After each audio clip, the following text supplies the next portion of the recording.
just wearing your hair loose like that can cause tangles and knots. So when you're wearing protective hairstyling, it prevents the tangles and knots, because if you wear your hair in a braid, your hair is pretty much stretched out and it's braided. So it's very unlikely that your hair is going to tangle on itself or get any single strand knots or anything like that, because the hair is in a style. Okay.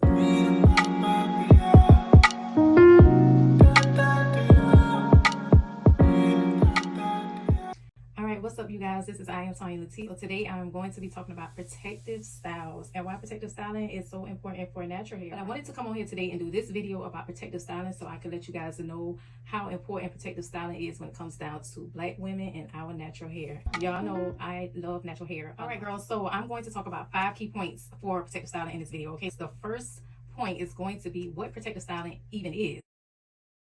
It's like, what is it exactly? Then I'm going to jump into the history of protective styling.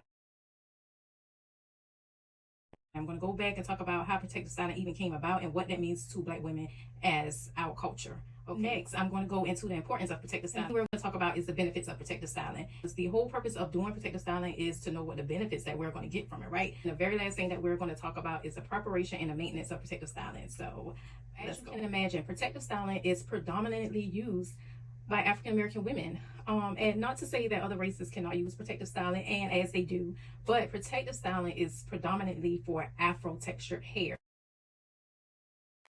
And the reason is our hair is more prone to breakage, okay? So we have to take extra precaution when dealing with our natural hair. So the whole protective styling thing is predominantly for Afro textured hair. Now, some of the types of hairstyles used for protective styling, as I have already mentioned a few, are braids, twists, like jumbo twists. It could be like mini twists, also like loose, just really loose twists, or even like loose braids, locks, wigs, anything like that can be a protective style. Oh my god, also buns. I don't know how I forgot that, but buns are a great protective hairstyle. Now these hairstyles are good for protective styling because they keep the ends of your hair tucked away. If you know anything about natural hair, if you just wear your hair in a ponytail, let's just say I just put my hair in a ponytail, right?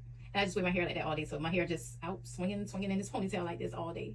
By the time I come back home at the end of the day, my hair has this hair has tangled on the next piece of hair next to it, and I may even have some knots at the end of my hair or something like that, depending, not all the time, but just wearing your hair loose like that can cause tangles and knots. So when you're wearing protective hairstyling, it prevents the tangles and knots, because if you wear your hair in a braid, your hair is pretty much stretched out and it's braided. So it's very unlikely that your hair is going to tangle on itself or get any single strand knots or anything like that, because the hair is in a style. Okay. Now, protective styling is a style that you're going to keep in your hair anywhere, I would say, from 2 weeks to maybe 2 to 3 months. Anything past 3 months is probably pushing it a little bit, but hey, everybody has their own thing that they do. There's no right or wrong way. But when we're going to call a style protective, it needs to be a style that you can at least have in your hair for about 2 weeks.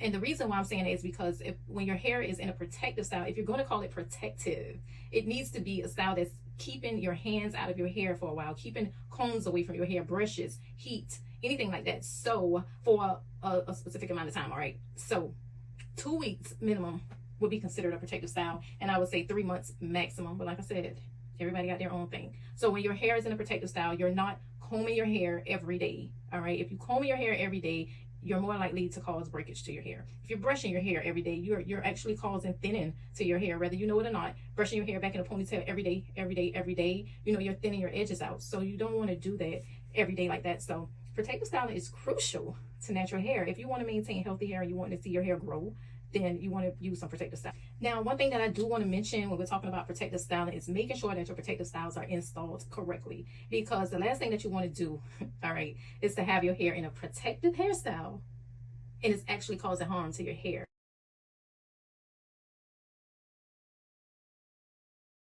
And this happens more than not, actually. If you really want to know the truth, this happens a lot. Now, as I mentioned before, braids is a protective style, okay? Even I wear braids.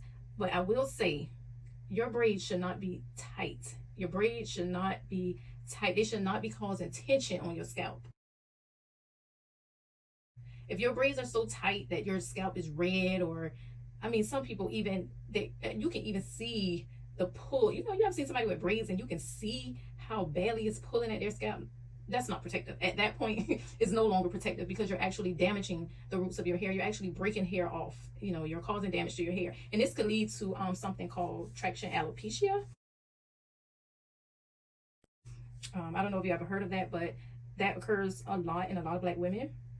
And a lot of time it comes from tight hairstyles or constantly wearing your hair back in a ponytail a lot, things like that. So, you know, we don't want to go through stuff like that. So just make sure if you are wearing braids in your hair that your braids are not being installed too tightly, okay? And it's not just braids, other things, like even like buns. When you put your buns in, you know, I see people put buns in and they wrapping that scrunchie around 5, 6. I mean, it's so tight. You don't...